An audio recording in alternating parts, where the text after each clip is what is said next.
Hello again, and welcome to another podcast. My name is Graham Elliott, and in this podcast, we're going to build on what I spoke about in the last podcast, if you listen to that, where I was talking about the importance of curiosity in sales and the impact that can have on your sales results.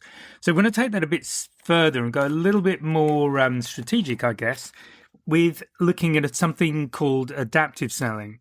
So this is getting beyond the one size fits all. It's getting beyond the standard pitch. It's actually looking at how can you use what you've learned through that curiosity and how can you really stand out from your competitors. So stay with me and I will take you through it. So first of all, I do want to talk about the one size fits all myth. Now, hopefully you're not doing that, but certainly when I started in sales, that was really the way things were done. It was pretty much a standard pitch. You would maybe introduce yourself, go through the product, they'd do a demo, that kind of thing. So that was the sort of sales I was doing. There was a bit of discussion about what the client wants to do, but it was more along the lines of qualifying them to make sure they were, broadly speaking, candidates for the product I was selling. So what we looked at last time in the podcast about curiosity is just how important it is to put aside your preconceptions and just listen and learn what it is that your client needs to achieve. So this is where we don't think about the product. We think about how we can provide a solution. We think about or we're trying to understand what it is the client is trying to achieve. And this is absolutely fundamental. If you don't do that, you're going to lose sales that honestly you could have won. And that's not something you want to do because we all have a limited amount of time. So the time you spend face to face with clients, you need to be in a situation where you have a very good chance of converting that time and that investment into orders. Okay. So the very first thing, and this ties in with what we spoke about last time, is there are no scripts, no pitches. Don't do that. Have a conversation. Be curious. And from that conversation, you construct what it is that the client is trying to achieve. And in doing that, you shift from what we would call a product-centric discussion to a customer-centric discussion. So simply what I mean by that is that certainly most of the salespeople I've worked with who struggle are talking about their product all the time. They're not talking about the client's needs. Now, there is a reason why that happens, particularly with inexperienced salespeople or with salespeople who are struggling. And that's because when you talk about the product, you're on pretty safe ground on the whole. The more you know the product, the more confident you feel. But when you start turning it back towards the client and what they're trying to do, you then get into an area where there's a lot more unknowns. And this is one of the reasons why a lot of salespeople will talk about the product. They'll actually avoid even asking for the order. And that's because there's that uncertainty. The degree of uncertainty rises. And then there are all sorts of things that might happen, and you'll ask yourself whether or not you think you can deal with them. And what we tend to do as people is focus on the ones we can't deal with. So you need to drop that and make this about the customer. So make it client-centric, customer-centric. The next thing you can do to help yourself in this is to understand what the cues are, what data is available, what is likely to be the key leveraging aspects of the discussion of the sale that will either help you win it or lose it. And what I mean by that is really learning as much as you can about the client before you go in there. Now, I think it is important to emphasize at this point that this is not to dictate how the call and the conversation will go, but it's to give you information that you can use later. So we've got things like online profiles. You can find out about the client. You can find out about the business they're in. And all of these things will give you clues about what it is that they are trying to do. However, I've spoken about dropping preconceptions. It's really important that you don't create your own script, a static script based around that, but use it as maybe a checkpoint. Maybe these are things you can check with the client while you're having the discussion.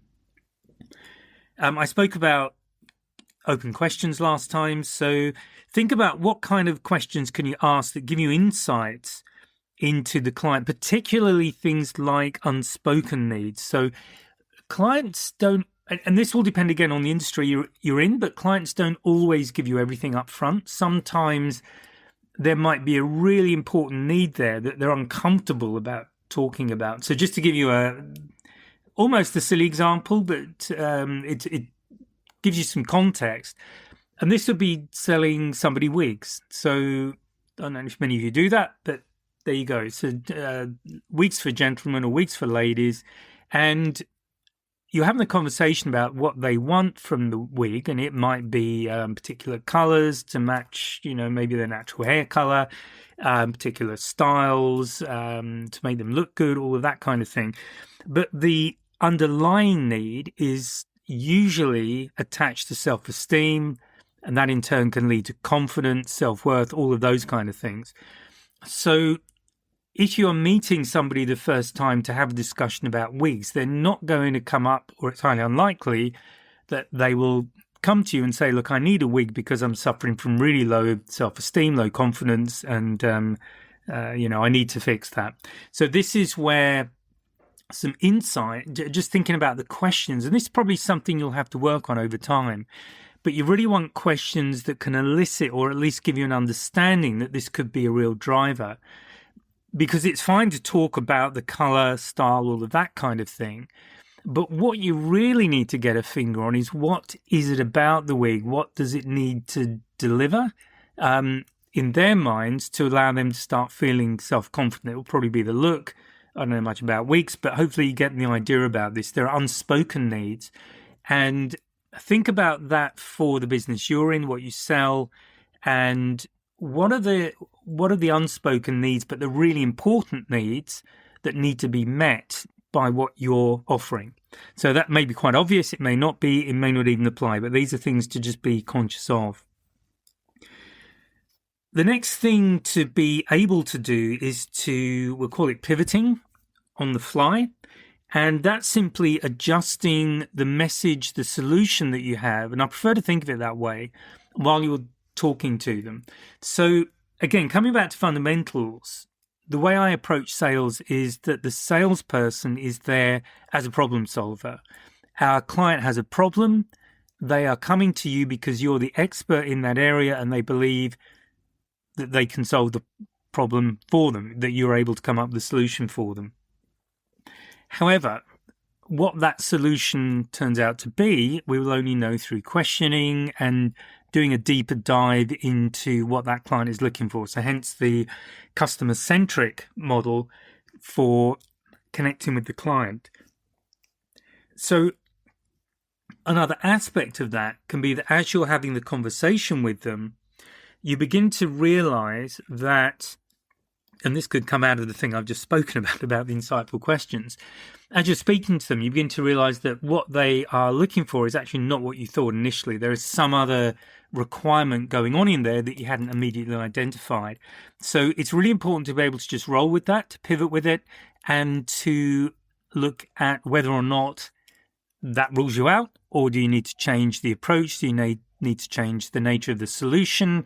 It could be a very simple change. It might be quite fundamental, but this is really important that you do not get locked into one solution and try and bend everything that the client says to allow you to sell that one solution. So be prepared to pivot, be prepared to be flexible.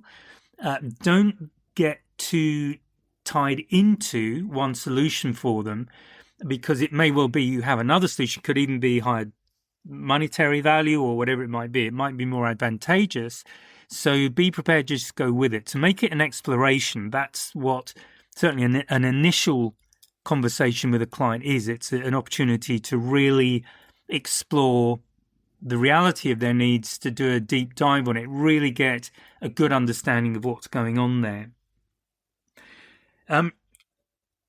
When you've done that, you can look at let's call them compelling narratives, just illustrations of how this particular solution may work for them. That might use referrals, experience with other clients, that kind of thing. But it's really important to make sure that the client understands that you do understand their need, you have a real solution for it, it's relevant, and ideally you have experience in the same sort of areas, because we all like to deal with people who've already dealt with the kind of issues that we're now having to find a solution for. The key thing about these narratives is that you are handling the pain points. So this is another phrase I use a lot. I think it's absolutely fundamental. So in the conversations that we're having with the client, we are identifying their pain points. There's normally a key one, probably no more than 3 big ones, but there might be a few more. But the pain points are the reason that they've taken time out of the potentially a very busy day. They are spending time with you. They are contemplating spending what could be quite a large amount of money. It could be a very big commitment to them. It might even involve other resources that they have to put in there. So clearly, for them to go to that step, they are experiencing pain of some sort. And so, again, as salespeople, our job is to identify the pain points, certainly all of the key ones, and really measure how good a solution we can provide. We may not be able to, and that's another thing that I've spoken about elsewhere, but never be afraid to walk away from a sale. That's another key one. So being able to handle objections is also another key aspect of this. Now, I'm not going to talk about that in this podcast because I've run other podcasts where I've focused on objection handling. In the online course, Consultative Selling, I do a whole section on that, on how to not quite 100% eliminate objections, but you can certainly get rid of a good deal of them, probably in the 90%. So that's an area that I've covered elsewhere, but it's really important to understand that. And it's also worth thinking about where this style of conversation, this style of interaction with a client sets you up for the future, because here I'm looking at it a bit from your point of view, actually, from the business, and it's what's your return on investment. So doing all of this stuff, what difference does it make? Well, the first suggestion I'd make is that you're going to make more sales in the first place. So the return on investment on your time will be much higher, be much greater. But of course, if you can build strong relationships with clients, that sets you up for repeat business. So that might involve just contacting them in a timely fashion. There are pretty standard ones. So if it's about deliveries, making sure you contact them once they've had delivery, maybe contacting them again a few months later, depends on what it is they're using. But when they've had a chance to make use of it, get familiar, these are good times to follow up, and also good times to ask for referrals, because they're likely to be very positive about the product in most situations. So getting referrals is really important. I've said this a lot, but when you get a referral, that's already a very hot lead. Your chances of converting it are very high. So referrals are one of those things you really want to have happen. And the way you get them happening is obviously to drive them yourself, because a lot of clients won't self-refer, but also to make sure the client is very happy to do that. Now, another way that you can help to nurture that relationship with the client is post-sale support. It can be that things go wrong.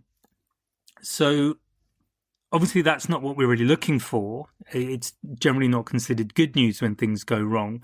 On the other hand, again, depending on what it is you sell, but post-sale support in most businesses is pretty important. And most of us will do a pretty good description of what we offer in terms of post-sale support, and that we're always there for them and all this stuff. So you could, being a bit cynical, you might say that, well, they would say that anyway, and possibly that's true. But when things do go wrong, that's your opportunity to prove that what you've said to them is more than words. It's not just words. And I've had a situation where things have gone wrong, and I've really made sure that the problems got resolved very quickly, and that has actually strengthened the relationship. So again, don't be afraid of things going wrong. What I would say is get in there fast, own it. Whatever's going wrong, you own it. You make yourself responsible for getting a fix or coming up with a solution that is acceptable to the client, and they will remember that. Again, if you put yourself in your client's shoes, how would you feel about somebody who sold you something and then when things did go wrong, you just couldn't get hold of them, versus somebody who came straight in, took responsibility, got it fixed, got it sorted out for you? Are you going to refer? Which of those are you going to refer? I think most of us would refer the second person. So these are really important things to bear in mind. So that's really the descriptive part, I guess, of this podcast. So what I want to do, what are the practical steps that you can take? So the very first one is to think about why you're there with that client. What's your role in all of this? So again, I suggest that your role as a salesperson is to be the problem solver for that client. So your conversations are going to be about the client, they're customer-centric, and they're not about your product, because your product, it might be the vehicle to the solution or to the end game that they want, but the end game is maybe having systems that work, or losing weight, or having feeling confident about themselves, whatever it might be. So your product usually will not be the end in and of itself, but it's a way to get to the end result that the client is looking for. And that's why that we have customer-centric conversations, and we ask a lot of questions. We get very clear on the pain points. Having the right conversation is also a very important part of this. And there's a whole other context there, concept we can work with. And it's something that I teach in the sales program, the online sales program, consultative selling. It's using behavioral profiling. That might sound like it's a lot of work. It isn't that much. And I use a system called DISC, because DISC is actually quite simple. There's only 4 different types of people. And the way I teach it, you can identify, first of all, you need to know what you are in terms of your personality type. Which of those 4 types is your, I'm going to call it dominant type, the type that comes out most often when you're interacting with people. And then I'll teach you in the course how to identify with at least the 60% probability which type of person you're talking to within a matter of less than a minute. So I think it's a very powerful tool, but understanding the type of people dictates the kind of conversation you're going to have, how loyal they're likely to be as a client, the number of visits you might have to do, the steps you might have to go through in order to win a sale. So they'll vary from person to person. Questioning is really important. So you need to have your open-ended questions clear. You also need to have questions that will give you information that you might be able to use later. If, for example, there are objections that come up. And then the final thing I would say while we're on this topic is just to be prepared to be continuously learning. I found in decades in sales that I was always learning something new. New things come along, but also just how we interact with people. There's always something to be learned. So embrace continuous learning, whether it's listening to podcasts, looking at videos, taking courses, doing workshops, whatever it might be.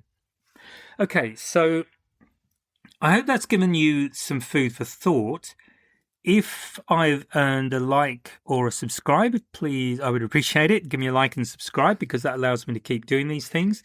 And that's it for this one. I will speak to you in the next podcast. So bye for now. If you found this podcast useful and hopefully it's got you thinking, please sign up to my mailing list. There's a link in the description where you can just sign up, and I'll keep you informed of what's going on. There's also a link to a free 1-hour webinar. It's an on-demand webinar, and I'll take you through 3 things you can do right now to improve your sales confidence, and that includes handling objections and closing the sale. So please check out the links and please join the mailing list, and I'll speak to you next time.